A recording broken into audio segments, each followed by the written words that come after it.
cirugía palpebral, vía lagrimal y órbita. Les voy a hablar de lo esencial que tienen que saber para evaluar un paciente. No me voy a extender en muchas cosas que van a ir viendo después a lo largo de estos años de la especialidad, ¿sí? Entonces, a ver si esto arranca. Sí, acá vamos, ahí está. Entonces vamos a empezar con párpados. Recuerden, anatómicamente el párpado es lo que cubre al globo ocular.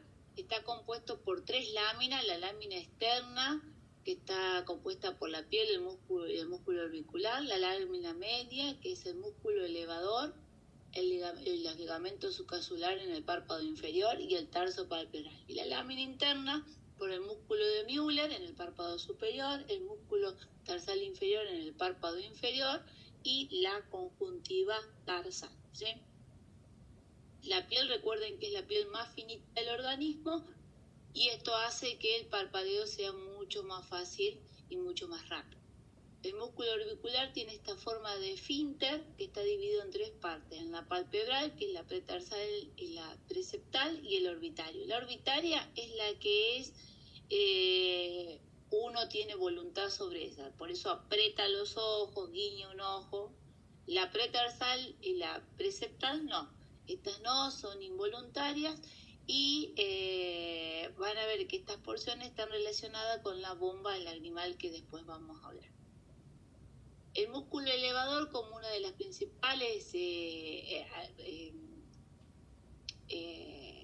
referencias anatómicas que tenemos en el párpado superior. ¿Por qué? Porque es el que produce la apertura del globo ocular. Es un músculo elevador, es un músculo grande que tiene una amplia aponeurosis por la cual se inserta en la placa tarsal superior, y un imbriéntere, ¿sí? Dividido entre ambos por el ligamento de Windal, que es una extensión de acumulación de fibras de colágeno.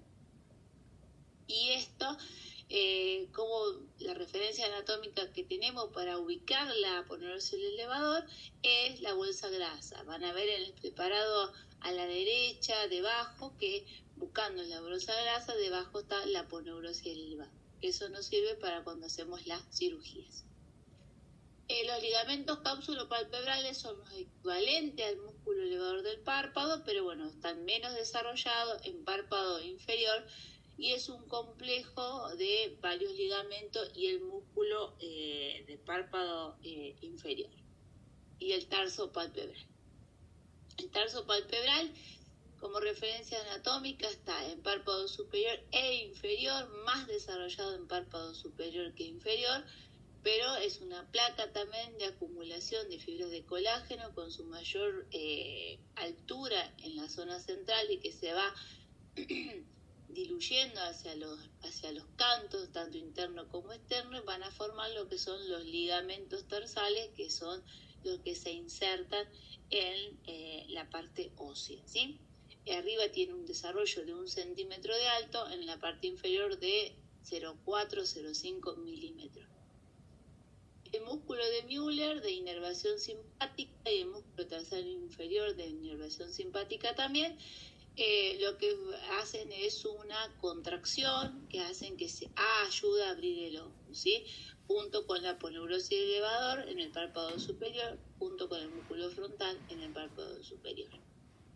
La conjuntiva es la conjuntiva tarsal, tiene las mismas propiedades que la conjuntiva vulvar, y la unión de ambas van a formar los fondos de saco. Este sector, esta transición es muy muy importante porque es el espacio que se forma entre el globo ocular y los párpados, y debe haber. El cerco orbitario también es una capa muy muy finita de fibras de colágeno, la cual divide lo que es el párpado como región de la órbita como región, y hace que nos permita una mejor clasificación en lo que es intraorbitario y palpebral. Debajo del septum vamos a encontrar como primeras estructuras las bolsas grasas, tanto superiores como inferiores. Estas bolsas grasas, recordar que en el párpado superior encontramos 2 bolsas grasas, la interna y la media, porque lo que hay externamente es la porción palpebral de la glándula lagrimal. esta porción palpebral de la glándula puede estar envuelta en grasa, pero ahí está la glándula. Hay que tener cuidado cuando uno hace cirugías estéticas. En el párpado inferior, sí, las bolsas son 3. El párpado superior, el globo, para evaluar la posición de los párpados y que los párpados estén bien, vamos a hablar de lo que es la apertura palpebral, que es la distancia que hay entre el párpado, la posición del párpado superior y la del inferior de forma vertical, y esto normalmente es entre 9 y 10 milímetros. ¿Sí? Puede haber variaciones con respecto a lo que es la raza, la edad del paciente, el sexo, ¿sí? La contextura física de cada uno. Por eso es tan importante siempre comparar ambos. En cambio, la hendidura palpebral es la distancia que hay entre el canto interno y el canto externo, donde se unen los ligamentos tarsales a la parte ósea. Y esa varía entre 28 y 30 milímetros, volviendo a lo mismo. Va a depender de la contextura, la edad y el sexo. Vamos a hablar de las patologías más comunes. Una es la malposición palpebral. Las malas posiciones palpebrales son varias patologías. Dentro de las más destacadas es la ptosis palpebral. Después encontramos el ectropion, el entropion, el lagoftalmo y la retracción palpebral. Acá vamos a hablar de las más comunes, que son el ectropion, que se aleja el párpado del globo ocular. Existen 4 tipos: el involutivo, el cicatrizal, el paralítico y el congénito, en cual vamos a ver estas características. Se aleja el párpado del globo ocular, ¿sí? Entonces vamos a encontrar ese párpado congestivo, enrojecido, ¿sí? Que no produce dolor, pero sí un malestar al paciente. Cuando esto evoluciona más en el tiempo, vamos a ver la calcificación de la conjuntiva, ese rojo intenso que a veces puede ser difícil de corregir. También como entidad propia o asociada al ectropion puede estar el ectropion del punto lagrimal, en el cual el punto lagrimal se va hacia afuera, el paciente tiene epífora, tiene lagrimeo, pero no está asociado a una oclusión de la vía lagrimal, sino que tiene el punto en una mala posición. Para evaluar cómo está cada párpado, lo que vamos a hacer es el pinch test y el ENASTEP. El pinch test, que es el test del pellizcamiento, en el cual uno toma el párpado y lo aleja del globo ocular. Cuando esto supera los 5 milímetros, se dice de que hay un pinch test positivo, y esto está asociado a una alteración de la laxitud, ¿sí?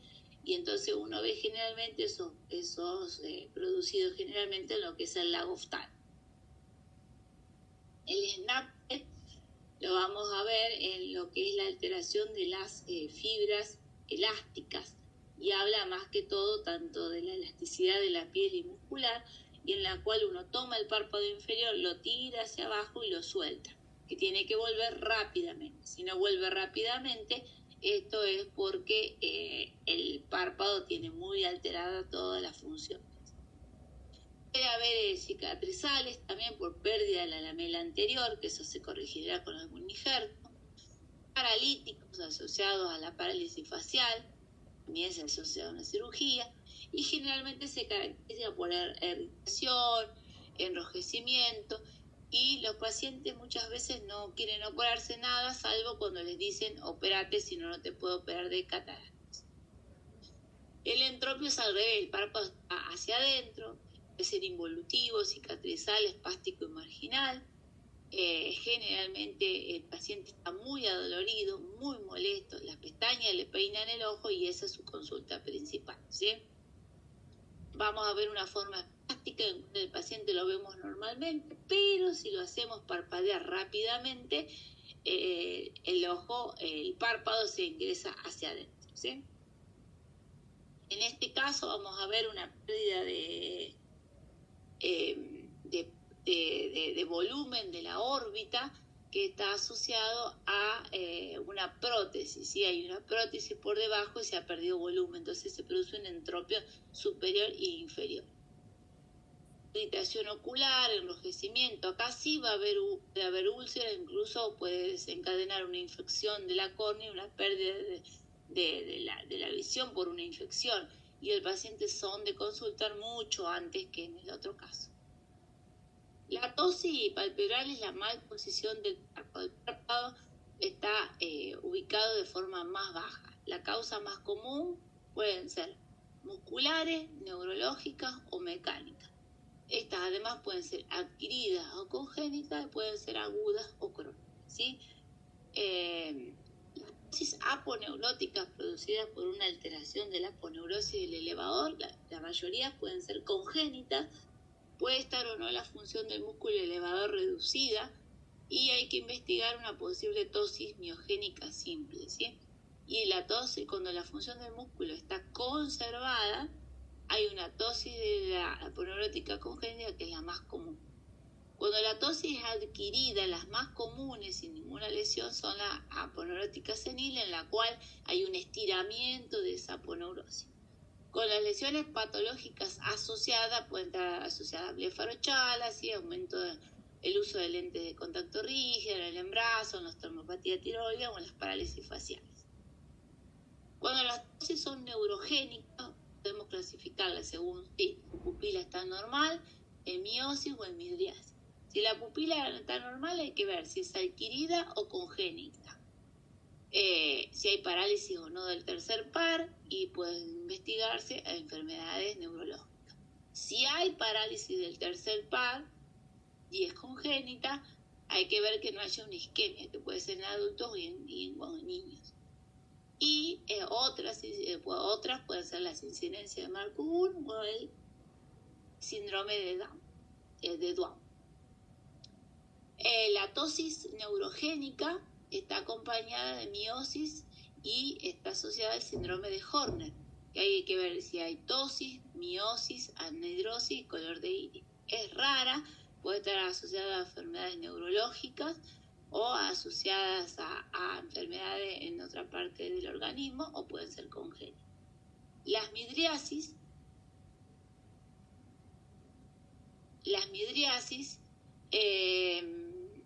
hay que ver si hay parálisis del tercer par o no. Si hay parálisis del tercer par, pueden ser raras, y si hay parálisis, pueden ser asociadas a migraña oftalmoplégica o parálisis del tercer par compresiva. Recordar también que los párpados tienen anexos. ¿Por qué? Porque el párpado, si bien se estudia dentro de los ojos, es piel, ¿sí? Y ahí podemos encontrar anexos de todo tipo, como son las glándulas sebáceas, las glándulas de Meiomio y las de Zeiss. Dentro de las glándulas sudoríparas, las glándulas de Moll, y lo que es el pelo, la pestaña, o los pelitos que tenemos en el párpado, o las cejas, ¿sí? También vamos a encontrar tipos de lesiones, ¿sí? Pueden ser lesiones benignas de los anexos cutáneos, como son el orzuelo o el charáceo, la hiperplasia sebácea, el siringoma, que son glándulas écrinas, y el hidrocistoma apócrino, ¿sí? Las lesiones pigmentarias benignas, como son los nevos, siempre hay que prestar atención a eso. Acá es como un ABCD de dermatología. Y lesiones que pueden epidérmicas benignas, como son el acondrón, el apéndice cutáneo, la queratosis radial, el cuerno cutáneo, el quiste de inclusión y el MIDI. Recordad que el cuerno cutáneo puede estar o no asociado a una lesión premaligna. Entonces hay que tener cuidado con algunas de estas que pueden ser premalignas. Ya hablando de lesiones malignas, vamos a prestar atención a lesiones que pierdan generalmente, más que todo y frecuentemente, lo que es la anatomía, ¿sí? Puede haber ulceración, falta de sensibilidad, induración, bordes irregulares, telangiectasia. Eso es lo que uno le va a prestar atención, ¿sí? Van a ver este tipo de lesiones que parecen más tranquilas, como la primera que está en la margen izquierda, lesiones que ya son características, borde ulcerado, el centro ulcerado, el borde aperlado, ¿sí? Lesiones como pigmentadas, y lesiones que hay que tener cuidado, como la que está aquí a su derecha, en la parte inferior, lesiones que pueden confundirse con un orzuelo o un chaláceo de mucha evolución, y eso estar asociado a un carcinoma sebáceo. Hay que tener cuidado con eso. Entonces, fundamental la anatomía y la relación topográfica del párpado. Pensar en signos y síntomas de malignidad, y ante la duda siempre, más que todo hablando de lesiones, biopsiar, y la cosmética dejarla en un segundo plano. Vamos a hablar más de biopsias y de reconstrucciones, ¿sí? Bueno, hablando un poco de la semiología de la vía lagrimal, hay que recordar que la vía lagrimal pertenece al sistema lagrimal, que está dividido en la parte de las glándulas, la glándula lagrimal superior, que tiene dos porciones, la palpebral y la orbitaria, y las glándulas lagrimales anexas.